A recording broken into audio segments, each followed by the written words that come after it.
People are gonna keep buying cheats. It's not gonna go away. This face punch not fuck. Realize there is no stopping me from cheating. Winners never cheat. This was Gary Newman's response to the first ban wave initiated in the history of the survival game Rust. As the founder of Rust, he was confident that in 2014, his company, Facepunch Studios, would be able to eventually eliminate cheating from their game. But now, a decade later in 2024, the war against cheats rages on. So while winners never cheat, are the cheaters starting to win? Companies across the globe such as Easy Anti-Cheat, BattleEye, Valve, and Riot Games have put in every effort to minimize the impact of cheaters, but it's never seemed to be enough. And now there's a new weapon being used. Originally designed to save users from encrypted viruses, is now being used to compromise games and their player bases. Direct Memory Access, or better known as DMA, a device that can operate outside of the view of a majority of anti-cheat measures. A device many feel will ruin multiplayer games entirely. And while developers scramble to find solutions, the Chinese have entered the playing field in scaling the manufacturing capabilities of DMA to new levels never seen before. And with the sales of Russian cheating software and accounts soaring, this has everyone wondering if we can truly ever eliminate cheating. Will players ever be able to enjoy the games they've invested their time and money into, or are we victims of a system we ultimately created? This is the cheat that is killing Rust. And so where does this all begin? Well, it begins with a game of any kind. A developer or a game studio wants to make something fun, and so with that, a game is created. For Facepunch Studios in 2014, that game was Rust. Cheating has always been a common practice in gaming, and Gary Newman, having already experienced commercial success with Gary's Mod, knew that cheating was just around the corner, and Rust seemed very promising. The war on cheats begins with what we call the flooding period. During this time, whether out of malicious intent or general curiosity, developers and players attempt to exploit a new game's systems. While some enjoy the satisfaction of breaking the rules, others wait on the sidelines, looking for ways to monetize their exploits. While there's 1,000 different ways to cheat in a game, the most common cheats seen are usually the following: extrasensory perception, also known as ESP, aimbot for perfect accuracy, and movement cheats, such as speed hacking, spider-manning, and super jumping. A few players with these advantages might have minimal impact on the average player's experience, but the real issue arises with the concept of mob mentality. If a player is repeatedly killed by a cheater, they may be tempted to start cheating themselves, which leads to a vicious cycle of mass cheating adoption. In response to this wave of cheating, Gary Newman, a developer himself, initiated their first anti-cheat measure, known as Cheat Punch. While Cheat Punch was never a permanent solution, it had a positive effect on Rust, banning over 4,500 players from their new 50,000 strong player base. Unfortunately, Facepunch Studios was a small team and lacked the resources to continue their war on cheats while keeping pace with Rust's development. As time went on, Cheat Punch failed to stop cheaters, leading to a dramatic decline in Rust player base. With only 6,000 players remaining, in December of 2014, all hope seemed lost. But what many didn't know at the time was that Gary Newman had a plan to resolve the problems through a new partnership with Easy Anti-Cheat, better known as EAC. Founded in 2006, EAC allowed game studios to focus on developing their games, while they took on the challenge of combating cheaters. With the new version of experimental Rust on the rise, this partnership would provide a significant barrier to entry for cheaters, ensuring that Rust would survive. Facepunch Studios had won the battle, but not yet the war. EAC had successfully disrupted activities of casual cheaters, otherwise known as script kiddies, and Rust remained relatively cheat-free from 2015 to 2017. However, everyone had forgotten that seasoned hackers had been breaking into EAC for years, and it wouldn't be long before they found new ways to ruin Rust again. Rust has always been unique, and the time investment it demands from its players will often build their identities around mastering the game and its mechanics. For many, this meant mastering the AK recoil. In 2018, Rust introduced what seemed to be the final gunplay changes, sparking intense competition among players to master weapon recoil. Yet, some players, unwilling to invest the time, turned to scripts to stay competitive. Recoil scripts, particularly auto hotkey, or AHK, became widely used. Cheating was coming back to Rust, and no one knew how to handle it.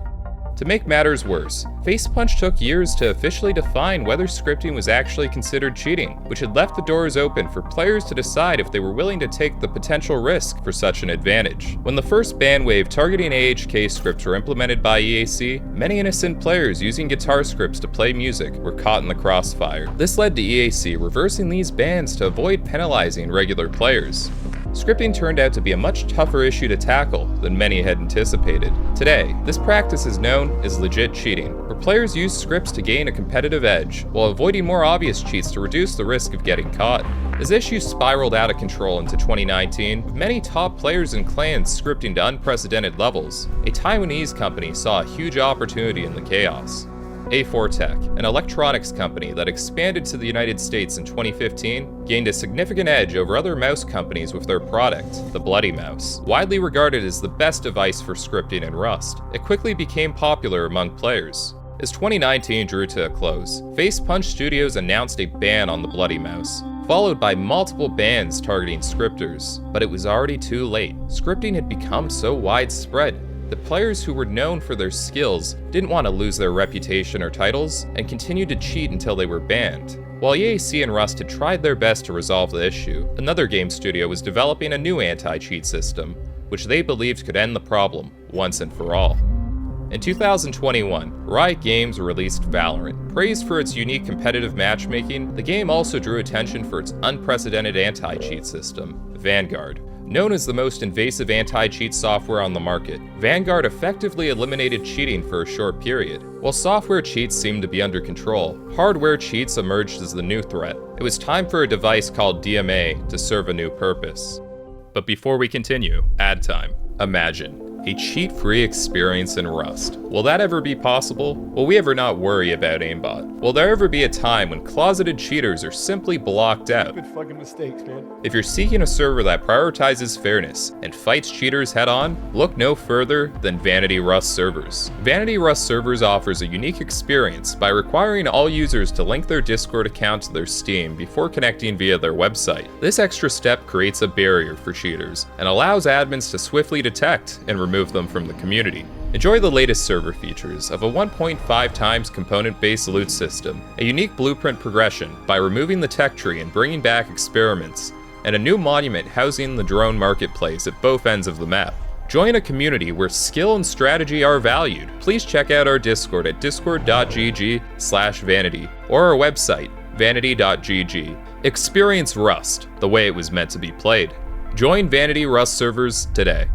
Ad over, back to the video. To understand DMA, we first need to understand how anti-cheating software works. Let's take a look at the new anti-cheat landscape on 3 levels. At the bottom, we have Valve Anti-Cheat, better known as VAC, which operates in the user mode. Valve, the company that owns Steam, uses VAC to protect users by accessing game files and memory by searching for common cheat signatures. However, VAC does not go beyond this basic level of protection. Next, we have companies like BattleEye and Epic Games, who owns Easy Anti-Cheat, which provides a kernel-level anti-cheat solution while the game is running. The kernel is a core part of the computer's operating system that communicates with software and hardware. EAC or BattleEye can look beyond game files and memory, where they can identify if exploits are being used, making it much more difficult for players to cheat while playing Rust. Finally, we have the highest level of protection, Vanguard and Faceit Anti-Cheat. This software is the most invasive, as it uses a bootkit to access the player's computer, even when the game is not running. To put it simply, if Valorant were an airport and the cheat was a smuggled drug, VAC would be like a security camera,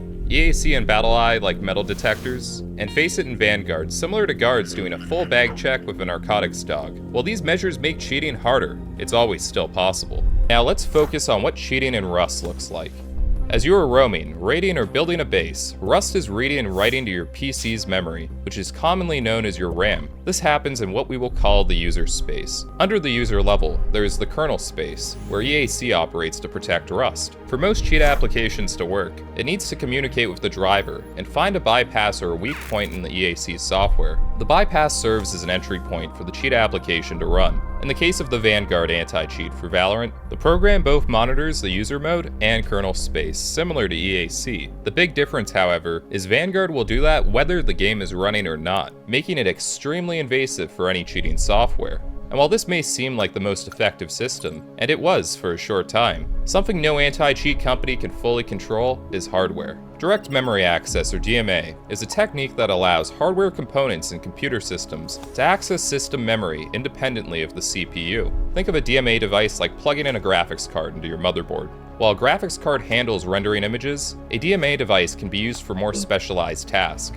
many of which can be malicious, as a DMA card allows an attacking PC to communicate with the RAM on a hardware level, which remains invisible to Vanguard. Vanguard cannot distinguish between a legitimate Elgato capture card used for recording gameplay or a compromised DMA card with cheats for Rust. This leaves the anti-cheat software unable to fully defend its game. Historically, DMA devices have been used for good, such as IT personnel accessing computers encrypted with viruses through DMA. However, the strong measures implemented by Vanguard and other anti-cheat companies have forced cheaters to adapt to new levels of protection. While cheaters have adapted, so have anti-cheating companies. Services like Vanguard have begun to advance into better detection of DMA firmware, but the introduction of hardware cheats has made the battle against cheating much more complex for many games. For a long time, it didn't make sense for Rust cheaters to invest into this expensive hardware, as scripting in Rust was difficult to detect from 2019 to 2021, but this all changed in 2022 with the combat update, which altered the recoil for every weapon. However, players who had relied on their previous advantages felt the need to adapt beyond scripts to maintain their competitive edge. This is where DMA became a significant problem. Purchasing scripts or engaging in legit cheating is relatively low cost and easy to access. Using more advanced cheats like aimbots and ESP is easier to detect and more expensive for the risk of getting banned.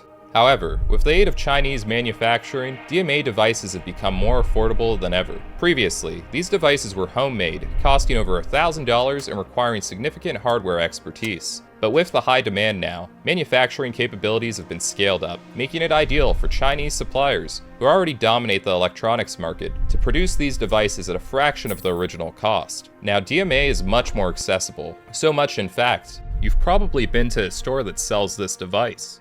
While it may be easy to blame China manufacturers for making DMA more accessible, they only provide the hardware, unaware of how it might be used. It's ultimately the Russians who develop the software that make these cheats possible. Russia's unregulated cyberspace results in limited consequences for cyber crimes, positioning Russians at the forefront of developing cheating software. Additionally, their economy has historically provided cheaper access to games, aligning closer to the value of the Russian ruble, which supports the selling of cheap Steam accounts alongside their arsenal of cheating software. While DMA will never replace the traditional cheating market, it has become a strong alternative for long-term cheaters. So if you can't beat them, why not join them? Here's what you risk if you decide to cheat. Cheating has never been safe, and while not illegal in the Western world, cheating is a gateway to activities that are extremely illegal. For a cheating business, as much as they might enjoy cheating, they're here to make a profit. And what's more profitable than all your personal information? Installing any cheating application opens you up to the risk of a botnet, commonly referred to as ratting, where these cheat applications give the sellers remote access tools to your computer, allowing them to access all your information stored online.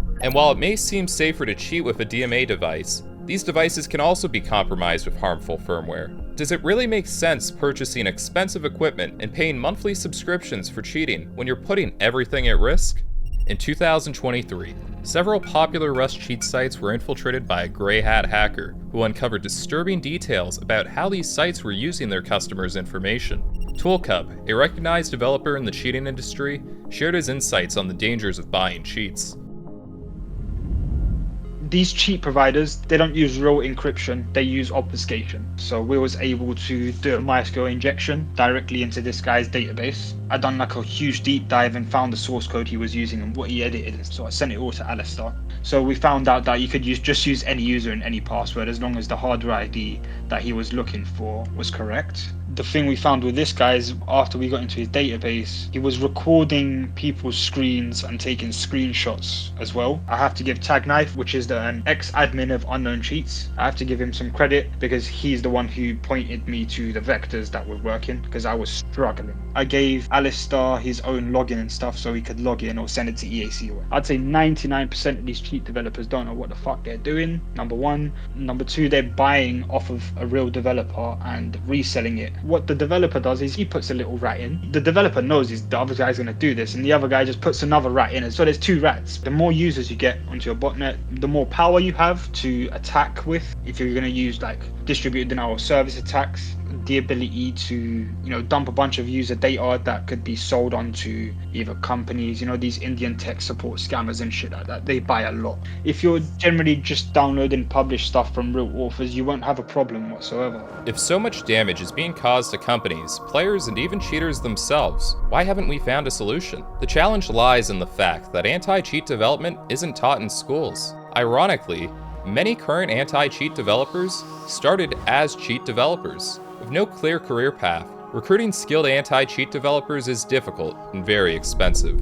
Despite the challenges faced by anti-cheating companies, Easy Anti-Cheat deserves major recognition. It has recently become one of the most effective anti-cheat systems, especially with its new ability to detect driverless DMA firmware. EAC has also seen success with the developments of Cerberus, a tool that analyzes player statistics to identify potential cheaters. Whispers88, a well-known Rust server developer, recognized for his Vanish and Skinner plugins, shared his thoughts on the recent actions Facepunch and EAC have taken to combat cheaters.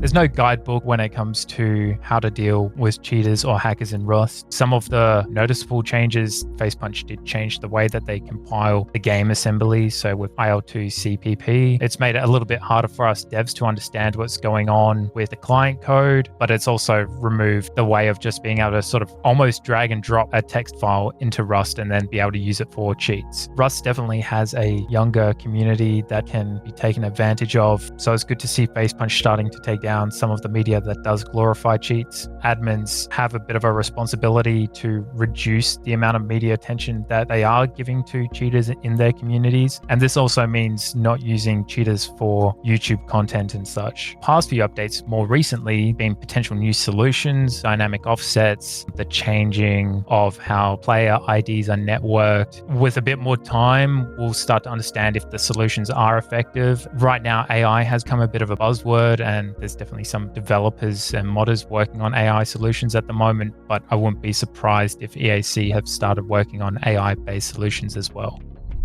Ultimately, it's always been a game of cat and mouse. Developers ban exploits, and cheaters find ways to bypass them. This cycle runs forever, and in the real world has been seen in much worse ways. Do you remember the war on drugs? What kind of people are we if we continue to tolerate an invisible, lawless empire? In the 1980s, President Ronald Reagan's campaign to combat drug use led to numerous high-profile arrests, but cartels constantly adapted, and drugs never went away. So, is the war on drugs, or in our case, the war on cheats, just a lost cause? Not necessarily. As we have learned from the war on drugs, the goal is not to eliminate the problem, but to prevent the harm it causes. Drugs will always exist, just as cheats will, but the damage they cause can be limited. Cheating has been commercialized to where it's at today for Rust because it's treated as a normal occurrence. A quick search on YouTube or TikTok reveals numerous videos promoting cheat sales for Rust, treating it as a common thing rather than a serious issue. While policies from Discord, YouTube, and TikTok should eventually prevent the promotion of cheat sales, similar to their stance on gambling and drugs, we can already appreciate the proactive measures taken by Facepunch, who have recently collaborated with BrandShield to limit the marketing of cheats and scams within Rust. Some of you may remember Galonk from my first Rust documentary. He was an active admin who explained why he started selling cheats. What we failed to realize is that Rust is simply a small fish in a big pond. We have yet to fully investigate the business and regulations that make this such a big issue. We've only scratched the surface. So, have cheaters finally won? No, but neither of the game developers. Raising awareness of these issues is what ultimately drives them to be resolved. While the war on cheats may never truly be over, you can take comfort knowing that, whether through the efforts of administrators or game developers, as long as games are fun, people will continue playing them.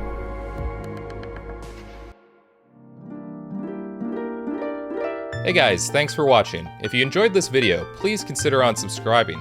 Also, make sure to check out this video next if you like my content. Until the next video, cheers.